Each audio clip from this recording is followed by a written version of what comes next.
Hey everybody, thank you for joining me today. So today's video, we're going to be working on this card that I got from Simon Says Stamp. It was actually a group of cards, which I'll go through at the very end, show you some of the different ones. But they were geared towards Father's Day. And though this year I ran out of time and I couldn't do any cards up for Father's Day like weeks ago, I just wanted to at least share one with you. And this is a really good way to do some watercoloring on something that's already pre-done up on watercolor paper. And you can do a bunch of techniques. We could have blended with distress inks or oxides.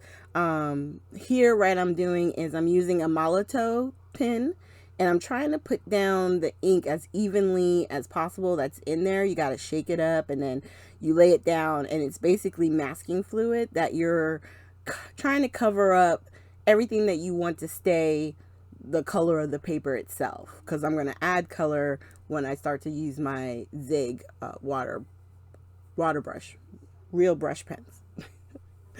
Lordy. And so I'm covering up all of the clubs, the poofy part that's covering one of the what is it, the irons or the wood, I don't know, I don't play golf, so but I knew I wanted to color that, and I wanted to possibly color in the word best dad because it had that open space. I wanted it to be different. And my goal was that if it came out right, then I could just leave it either the white color of the paper for best dad, or push comes to shove, I could use color in it. So once you let that dry, I'm going to pick out some colors, some options I have that I want to possibly play with, and I'm going to just work on the background.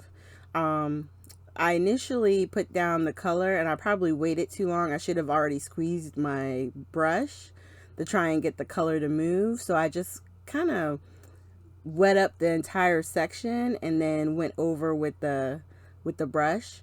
Now, you do run the risk on certain papers where it'll start to like kind of bubble up the paper because it's almost too wet. Just try and take your time, but also try and get the color down. You know what I mean? I knew I wanted to kind of like highlight best dad, so I put a lot of dark color right underneath there and then try and blend it out. And then I was like, you know what? The best thing is probably going to be if I could put this color down on something and then pick it up that way. And so I'm eventually going to get the bright idea right here to put the color down on my glass mat. And then I can put color down, drop some water from my brush, and then it allows me to put more color down in a faster method. I know right now my hand looks like it's going crazy because I had to speed up the video. I didn't want you guys to be here for 3 hours as I was like, you know, relaxing, trying to color stuff in.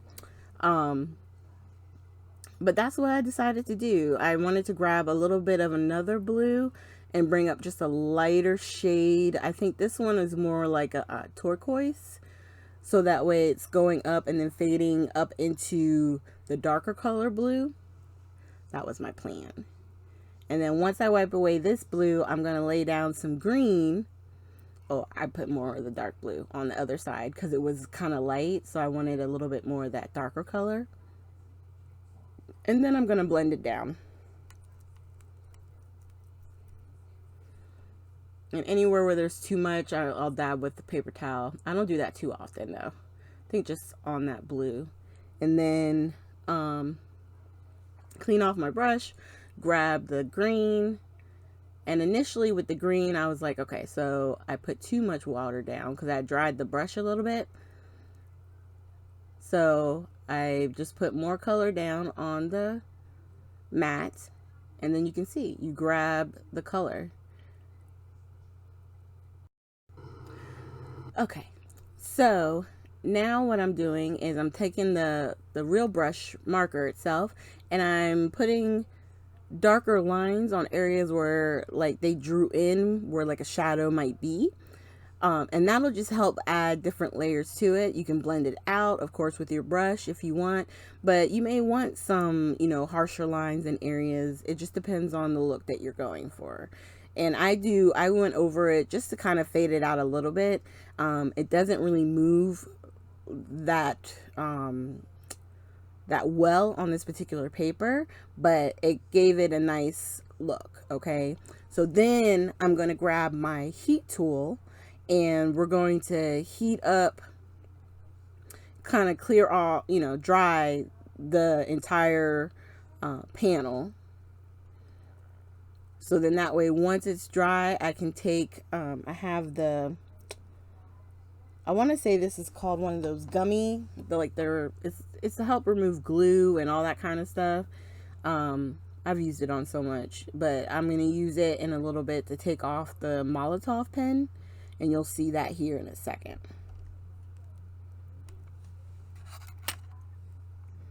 So once it's dry, I'm looking on my desk trying to figure out where did I put it, because, you know, when I went to try and take it off with my finger, which you can do if it's able to rub off, it wasn't moving. So I had to move a few things, of course,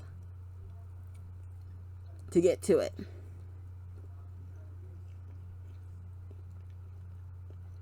And then I remembered I put it over to the farther to the left. All right. So once I got everything back, I'm just grabbing the one corner and using it to take off that Molotow pen. And it really didn't do that bad. I mean, the Best Dad stood out, but I knew that I wanted to add some color there. So I already had that in my mind. And then as I was taking it off of the golf bag, in some areas, the blueness of the Molotow, it looked like it stayed. But I think what it was is that it might not have been dried completely. And when I went across with some of the blue ink, it could have seeped through a little bit. It could also be stained from the Molotow pen itself, only because my Molotow pen is kind of old. I probably need to get a new one. But I'm like, I shake it up and it goes down. If it works, I'm going to use it. I'm planning on coloring it in anyway, so it didn't matter to me. So I'm just trying to get all the little Molotow off of the golf clubs and also the golf balls that are at the bottom. And then we're going to start coloring in the golf bag. Now, I will say this. When I was coloring in the golf bag, the black moved like butter on this thing. Like, I could have just put a dab down and it was going to spread. It really didn't take much to move it around. And you'll see that here as I start to lay it down and move it up. And it looks like, really? Oh, I was playing with the little wheels at this point. I'm like, why did I move it up? I hope I didn't miss the entire thing. Okay, there we go. So I'm laying it down. And then you can see I start moving it and it's going to give me like shades of gray, which gives different tones to it.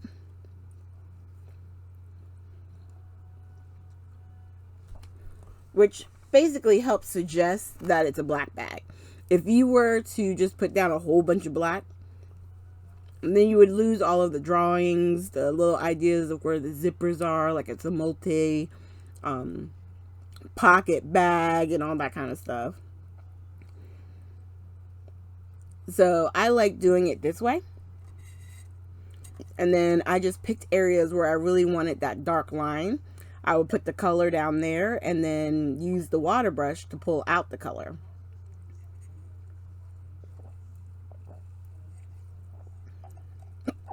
Sorry, I just had a hiccup.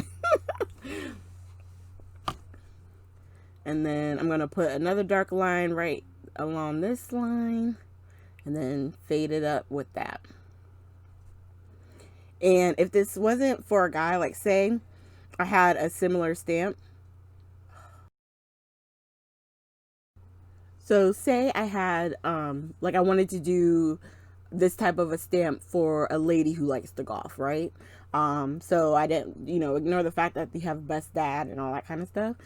You could take like a Wink of Stella, the clear marker, or the Spectrum Noir clear marker brush, and you could lay down the color and drag it with that, and it would have sparkle in it.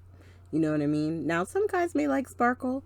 You got to do what's right for the person you're giving the card to. But let me tell you, if I could, I would put sparkle on everything. I'm serious. Like everything. I would put glitter on it.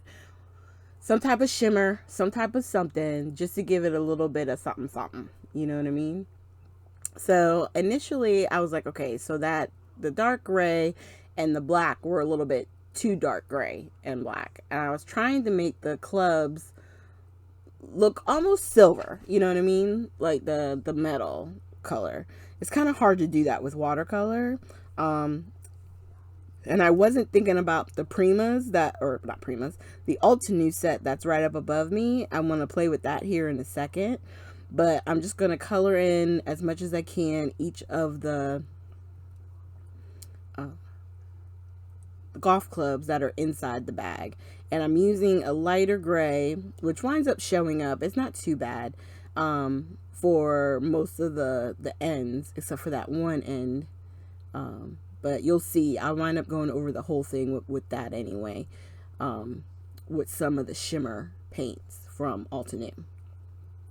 So for the muffin, or the little like cozy that goes over this one club, I decided to use the colors that are in the background. The green, the dark green that I used, the blues, and that's for the stripes and the colors all around, just to decorate it. I like the tones. And there you go. And then I'm going to grab, because there were some spots there in the middle that looked like I had missed some spots. So I just wanted to grab a little bit of that blue to go around the image so it was closer. All right. So there's that. And then now I put some water into the green on the Altenew new shimmer set. I just got this one. And I'm going to go in and make the best and dad in this shimmery green color, which it does have a lot of shimmer. I liked playing with these, so we'll be playing with them again for sure. And they're thick, so I think they would work really well on black watercolor. So keep an eye out. So best dad, boom, done, right? Well, I'm like, well, let me use this white, because I bet you this white would be a really pretty color maybe on the golf clubs. So I'm gonna clean off my brush. I'm trying to make sure I get all that green out. And then I'm putting some of that color down on the white shimmer paint. And then watch. I'm putting it a little bit on the balls down at the bottom. And it works. It's just such a small surface, so it may not be perfect. One of the balls might be wonky, but it's okay. And then I decided, okay, let me start coloring in some of the clubs. And I realized that by doing the first color, that the little bit of shimmer, it doesn't take over the whole thing. It's like a little bit of that color is peeking out, but it gives it the more metallic feel, which I was liking.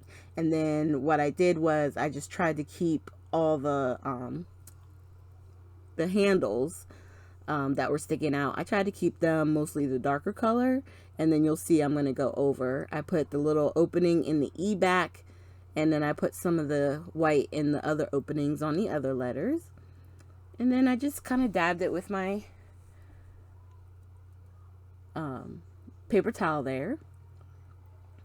And then that's me going back in with the black marker or the gray marker to do the handles of the clubs. And look at that shimmer. Shimmer, shimmer. And then I said, I'm going to grab a block, put some of that shimmer down, add a little bit of water, and then I'm going to splatter. Boom, boom, boom.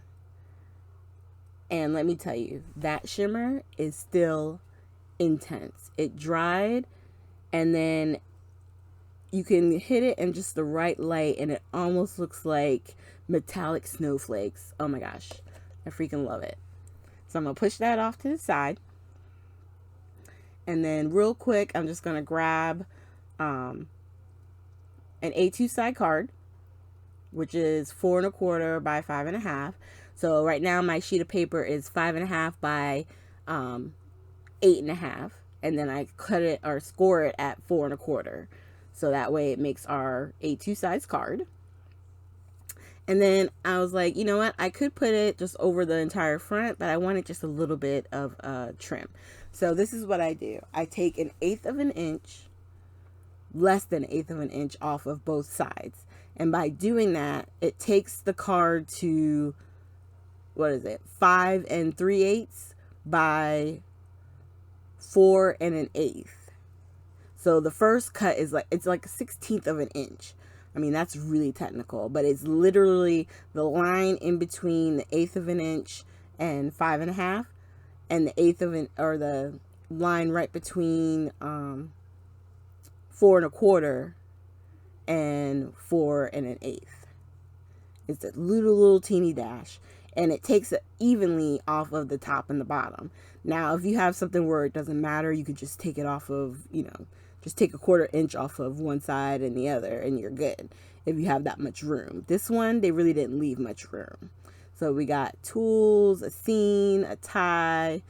I know it's going by so fast. Just, I apologize, you guys. Next time I'll slow it down when I'm trying to show stuff like this. But I just wanted you to see, you get a pack of cards that are fun and they're pre-done up, and you just color them in. And like I said, I got these from Simon Says Stamp.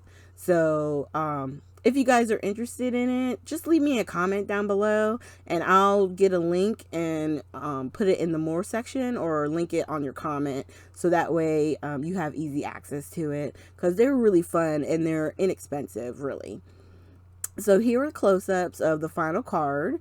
I just want to say again, thank you guys for joining me today. Make sure you hit the like, subscribe, and share button. And for all our dad crafters out there, I hope you have a happy Father's Day tomorrow. And everybody else, have a great day.